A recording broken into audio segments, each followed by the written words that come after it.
remember a few years back, I said, most people don't even remember it. When we first did it, we didn't release some Van Winkle rye, 13-year-old.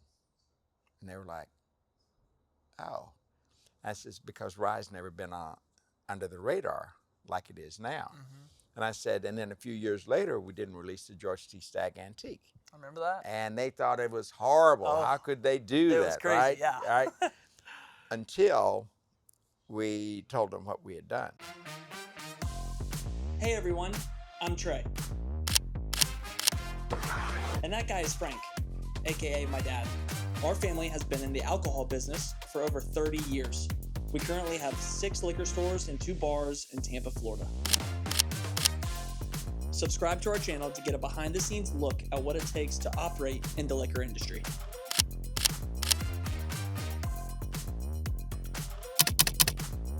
Trey, how do I get this camera to work?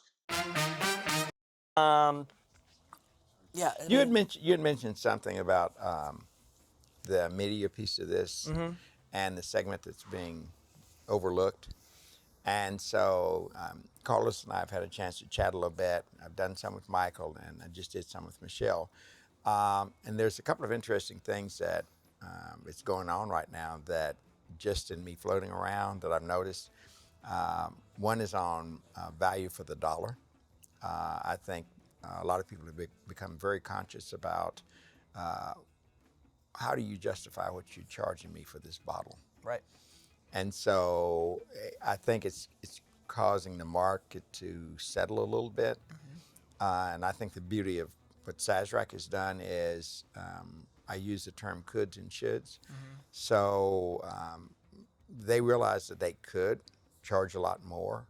But the reality is when the dust settles, if you've been dealing with inflated prices and then you start dropping your price by significant amounts, people go like, okay, if you're still making money, you've been kind of like overcharging me. Big time. So so that's part of what it's about. And the other piece, Trey, that I think is kind of cool is it's on integrity.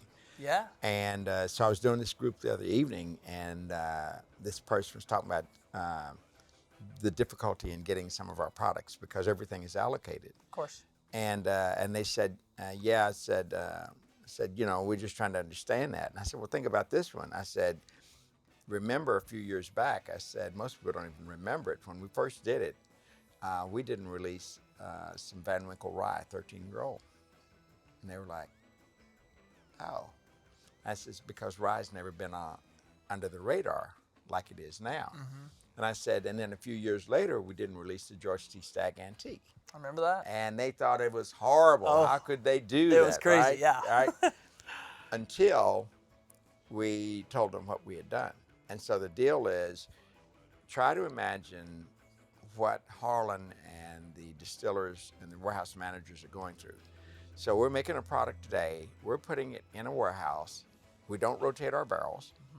And we're trying to predict what that product is going to taste like 15 to 17 years, up to 25 years later. Right.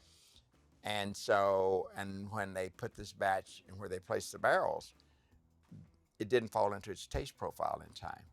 And so the option was, do we just go on and roll it out anyway since it's a barrel proof, you know, or do we bite the bullet, not release it, and continue to let it age and fall into its taste profile? Right. Which is what we did. We received more recognition for not releasing something that we knew wasn't ready rather than releasing it just to make a buck. Oh, yeah. So And it floated down to the retail level, too. I will tell you. I mean, I think initially it didn't come out. People were all sorts of, and, you know, it's a hard product to find anyways, right? So you only get, I think last year I got 6 to 9 bottles on my last George T. Stagg release. And so it's a hard bottle to find regardless. But then from the retail side, I think a lot of people really appreciated how the tasting panel and the master distiller and the other people that are involved really took the time and said, you know, this thing's not quite where it needs to be. And it worked out. Yeah. You know? And I'll tell you what's even crazy about it is, so recently they invested over $1 million in a new technology.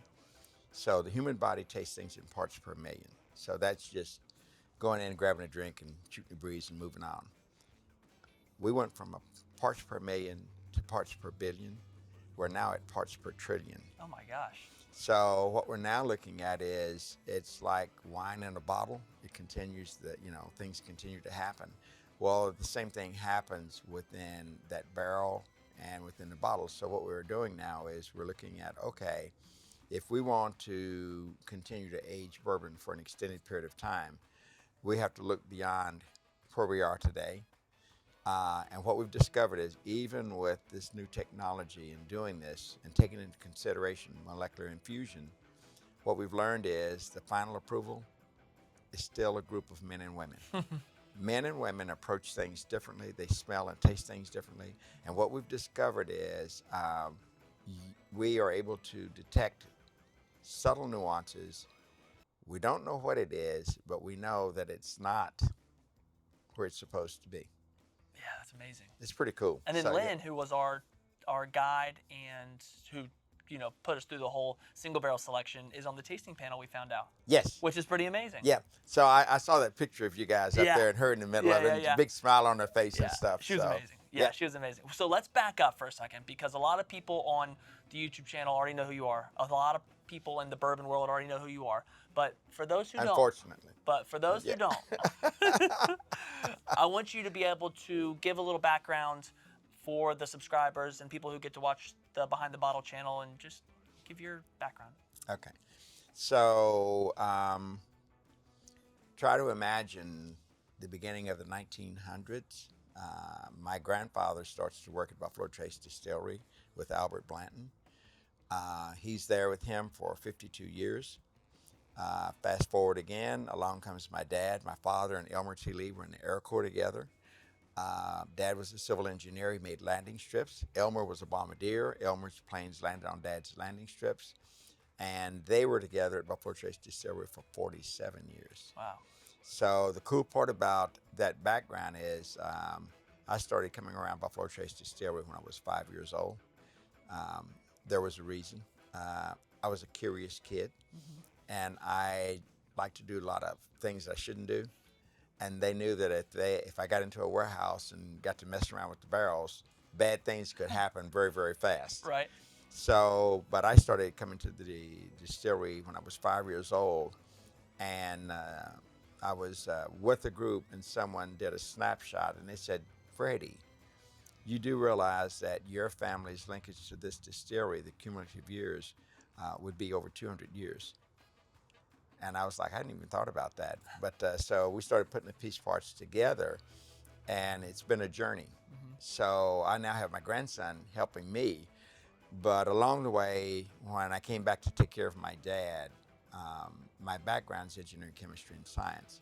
Trey, what I didn't really realize was the same principles apply. So you start looking at the juice in a bottle, and you realize that is just the final product of all the other piece parts that go together. And if you think about it realistically, the taste of the bourbon in a really good bottle actually goes back over 100 years because it starts with the tree. And then you start putting those pieces together and you realize it's the tree, it's what grew around the tree. You start looking at densities of materials, you look at the density of the wood itself, you start looking at chemical interactions, and you start putting these pieces together. And I realized that what I was doing growing up, my background really helped me to understand how bourbon was done chemically, that piece of it.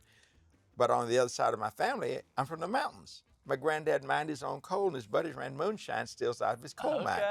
So this thing that people flip out about smacking the dog, waking the dog, that's where they came from. Okay. In the olden days, they would put your whiskey in a little glass or in a jar, and they would light it with a match. Sometimes they'd sprinkle a little gunpowder in there. So that was where the term proof came from, is you were proving that it was a good whiskey. But smacking the dogs is something that it's a tangible that you can take folks from yesterday and bring them to today. And just by doing that and experiencing that, Yeah. and then tasting the product, pour it from that bottle into a glass, and they realize the contribution that a barrel actually makes to good bourbon. The cool thing is you've kind of seen this bourbon world really explode after, I mean, I guess the past 6-7 years, which Oh, was yeah. for me when I kind of came down to work in the family business. On my side of things, it all kind of happened the same way. The bourbon boom was crazy. My dad thought it was insane. He didn't really believe in it. Here we are, 160 plus barrels, and he doesn't question too much about that stuff now. But what has kind of blown your mind the most about the whole bourbon boom from Buffalo Trace standpoint? I call it inclusion. I think that the image that people had of whiskey and bourbon was just a bunch of old guys sitting around, smoking on cigars and pipes and stuff like that in their own little culture. Um, and I think that one of the things that Buffalo Trace has done, and it's picked up in the industry, is they don't charge for tours. And so I can be traveling across the country with my family, and they can stop into Buffalo Trace. It's a free tour. We touch on, as you got a chance to experience with Land, we touch on a whole lot of different stuff. The adults get the hooch. You can get the bourbon cream, which is kind of like a nice little dessert thing. The kids can get root beer, but you continue to create a culture based on family. Yep. So, like for you, second generation, getting into this and taking a leap forward. Yep. I was just telling the group the other evening, it's interesting in this world that we're living in and where we are right now. There is this transition going on. This biblical verse goes, "Old men shall dream dreams, young men shall see visions." And that's why I think second and third generations, what you're doing, your dad was kind of like there, but your vision was, hey, let's look beyond the obvious. There's a lot more out there, and it's a leap of faith. But your foundation is your dad is there For sure. to hang in there. So that was the same thing with me. And so when I decided to drop out of college, my dad was like, whoa, what you going to do? And I said, well, I'm not really sure. He said, well, you're going to find a job, So his view was me stepping out of school was not what he had envisioned for me, because he expected me to go on and be successful and this kind of stuff. And you reach a point where you go like, okay, this is not where I want to be. And so some people will not take that leap of faith. They don't see the vision. And once my dad saw that I actually had a vision and that I was going beyond just coming to work at Buffalo Trace, he was disappointed. And then he was like, okay, well, I'll just ride this wave. And all of a sudden, my career takes off with AT&T, and he was proud of me, but at the same time, like for you, he still wanted me to come back to Buffalo Trace. So I made him a promise, and that ties back in with how did I end up back at Buffalo Trace. I'd made him a promise that I would be his caregiver. And he was like, okay. He says, well, since you're coming back, how about if you work at Buffalo Trace so we can have 3 generations to work at Buffalo Trace? And that's how it started. And I tell people all the time, I call it promises made, promises kept. Trey, of all the things I've ever given my father as gifts, just keeping a promise meant more to him than anything else I've ever done. And he and Mark Brown are a hoot if you get the two of them together. And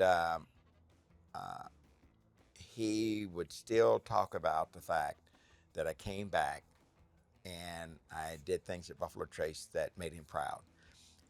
And where I am today and all the things that have happened, I wish that he was around to have seen that. It would have blown his mind that I got inducted into the Kentucky Bourbon Hall of Fame. He would have been over the moon if he had seen me and my grandson over in the castle in Scotland when I got inducted into the International Whiskey Hall of Fame. Wow, I didn't know that. Yeah. Amazing. So we did that journey, and my grandson, the seed has now been planted with him. So he's now majoring in engineering at University of Kentucky.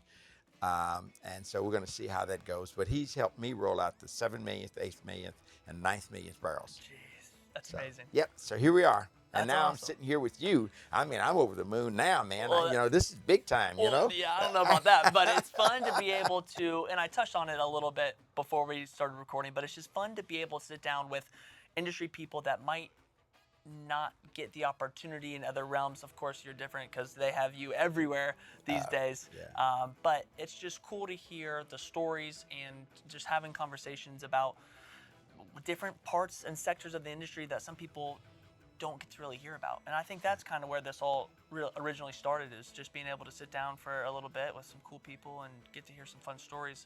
I do want to ask about, in the gift shop, you have Freddy's Root Beer and you have Freddy's Ginger Ale, which I will mention. I brought Dad up to the barrel pick, and they were sold out of the ginger ale, and he was like, that's the first thing you need to ask him when you sit down, is if he can get me some more ginger ale. So he loves that ginger ale. Yeah.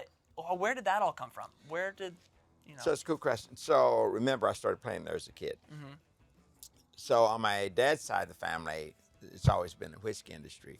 But on my mother's side, I'm from the mountains of Kentucky, Bloody Breath at Jackson, Kentucky. My grandfather mined his own coal, and his buddies ran moonshine stills out of the coal mine. But my grandmother was very, very religious, and my mother took up after her. She was very religious. My mom didn't drink. My grandmother didn't drink. But one of the things with this whole process was, on Sundays, no matter what was going on, Sundays, you went to church. Mm-hmm. So what they do is they have what they call basket dinners after, when they have in revivals and second services. And they would never do, Trey, they would never do this in the world we live in today.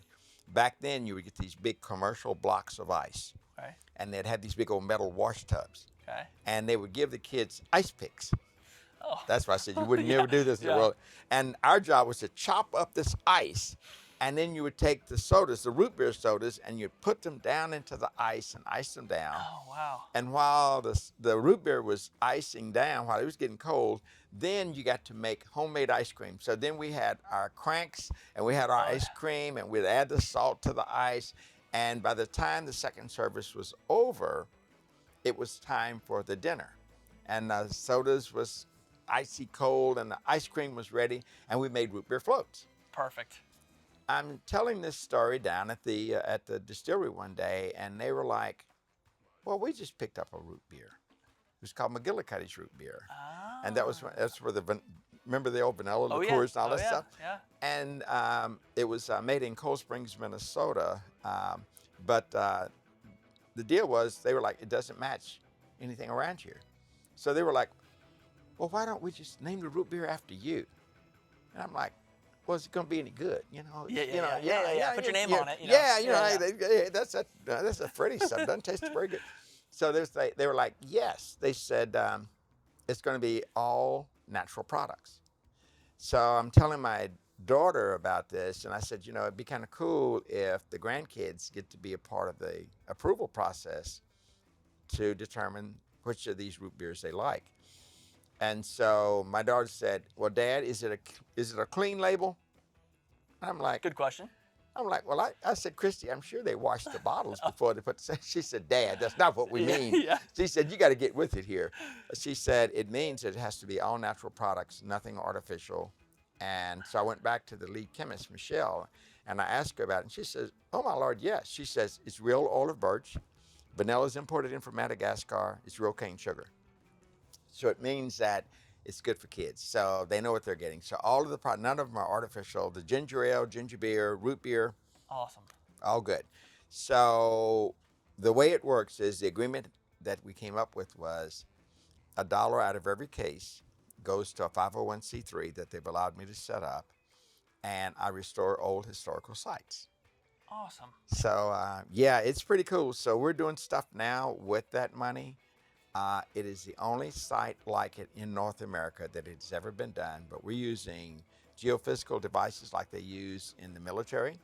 We're using certified drone operators, and we're using GPS coordinates. And so we're putting these metal plates in the ground that have numbers on it. And the church groups, civic groups come out and they go through the cemetery and they write down the information on any headstone that's there. And we load that in and it becomes part of the coordinates. Wow. And you can just punch in a number and it will tell you exactly where that body is located in the cemetery. Wow. So we started there. I was down in New Orleans doing an event, and at I think it's the House of Bourbon down there. Mm-hmm. So it's one of Dickie Brennan's places down there. Okay. He comes in, he's chatting with me about this project that I'm working on, and he's like, "I'll tell you what," he said, "if you can find an old cemetery down here, and you would like to do something like that here," he says, "I'll partner with you on it." So while I was down there at Tales of the Cocktail, my buddy Greg Tish and I, we go out, and his wife Judy, and we go out and we start hitting old cemeteries, and we find the original Thomas Handy burial site. And it was in disrepair, and so that's going to be one of the next projects I start to work on. Wow. Yep, kind of cool. Very cool. Yep. I had no idea that it bounced from the ginger ale and everything like that to some good causing. That's really cool. But it's no different than what you're doing with your podcast and moments like this. I call them legacies. So what you have to ask yourself is, when I no longer walk this earth, they say that as long as someone mentions my name, I'm still alive. That's awesome. And that's what you're doing. So you're creating a legacy that long after we're no longer on this earth, people can still pull this up and they can still get an appreciation for what you and your dad and what you've done for the industry. Hopefully, moving from me at some point. I do have a little daughter, but maybe a son in the mix at some point, and it would be cool to have he or she in the business in some aspect of it. I don't know if that was probably just like you. I'm not sure it was my path from the very beginning. It wasn't like, you're going to take over these liquor stores. Nope. Nope. But here we are, and it ended up being a really special thing. And Dad and I get to talk every day, and so it's really special for that. And now there's a lot of viral videos of you out there talking about where it's the moments that you get to spend with people and getting to enjoy bourbon. The bourbon in the actual bottle is not what you're actually after. And it's being able to sit here and do that. And I will tell you that it's Buffalo Trace, especially being able to bring my wife and my in-laws, being able to bring my parents, my sister, her boyfriend to the distillery, number one, but then also to be able to have the memory of all of us picking together, or all of us being able to share bottles like that. I think it goes way beyond exactly what you said about the bourbon in the bottle. So pretty special. I appreciate you big time for doing this. And we got a tasting event to go do, so we're gonna go to we got to rock and roll. Christmas-themed dive bar. You've been at big fancy steakhouses. now we're gonna get you to a dive bar and show you all different facets of this. Oh man! So thank you as always. All right. Trey, yes, sir. Thank you, man. I appreciate it. All right. Yep. Good show. Absolutely. And then of course picking is always incredible. So yeah, it was fun. So what a lot of people are doing now is they're keeping the barrels now. More and more people are keeping the barrels. They're not even doing boomerang with them. They actually have someone local that's either got some beer or something else that they want to put into those barrels and kind of like infuse their products with it. Yeah. So the Woodcraft Woodworking Shop, they hooked up with Grizzly Tools. And so now they can take your PDF file of your sticker and put it on the barrel head. And so they're getting 2 or 3 of those done. And so when the bottles come in, they've got the barrel, they got the bottles, and then John's able to crank out a couple of barrel heads. Cool. And then they just raffle those off, and it brings everybody to the store. So cool. Yeah. Yeah, that was Yes. We walked in, and I thought that was one of the coolest things I've seen actually at Buffalo Trace lately, because every little part of the barrel was being used, and different stuff was getting made, and gift shop stuff, and I was like, man, they're smart.